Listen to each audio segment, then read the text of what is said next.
Recall from our earlier lessons that a general problem in relating neurons to behavior is that we don't know whether it's just the presence of the receptor that mediates a given behavior, or if there's more to it, since obviously the receptor sits in a very complicated cellular environment, and those cells project to very specific areas of the higher brain.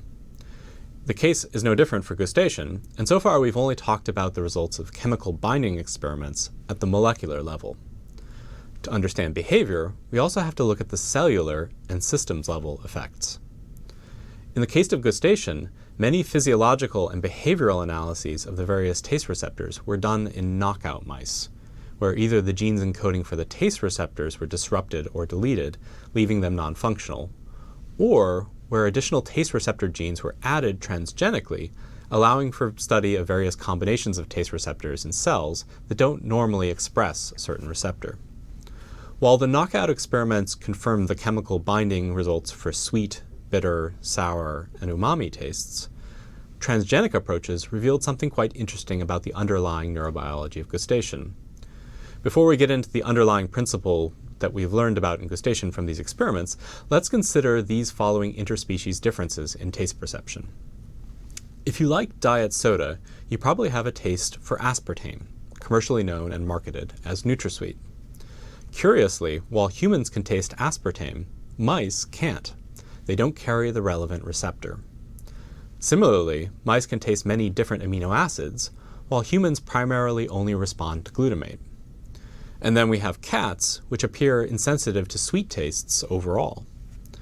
Using transgenic animal models, researchers are able to test whether such interspecies differences in perception result from something as simple as differences in which receptors are present.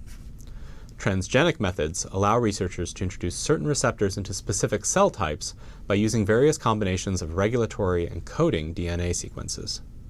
For example, one can introduce human T1R2 receptor into a mouse T1R2 cell, thus rendering the animal sensitive to compounds that are normally tasteless to this species.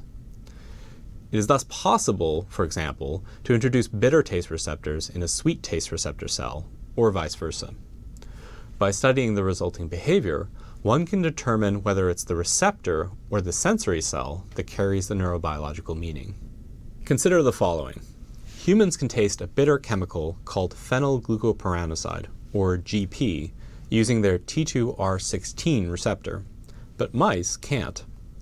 By expressing this GP receptor in bitter cells in mice, using regulatory elements from another bitter receptor, we can render mice sensitive to GP.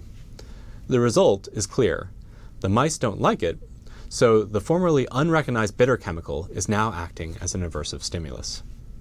In contrast, if this human GP receptor now is targeted to the expression in a sweet cell in mice using regulatory elements from another sweet receptor, mice suddenly start to like the bitter taste and consume it like crazy, seemingly against their better knowledge to avoid bitter compounds. This leads us to an important conclusion about taste. It's the cell, not the chemical receptor, which carries all of the neurobiological meaning. In fact, using transgenic approaches in animals, any molecule can be made to taste either good or bad. This, of course, has fundamental consequences for our interpretation of gustation. If it's the cell that carries important neurobiological information, then what's the function of the receptor? The receptor simply renders the cell sensitive to the presence of a chemical in its environment. Once the receptors activate a sensory cell, the neurobiological meaning transferred by the cell depends on its taste character.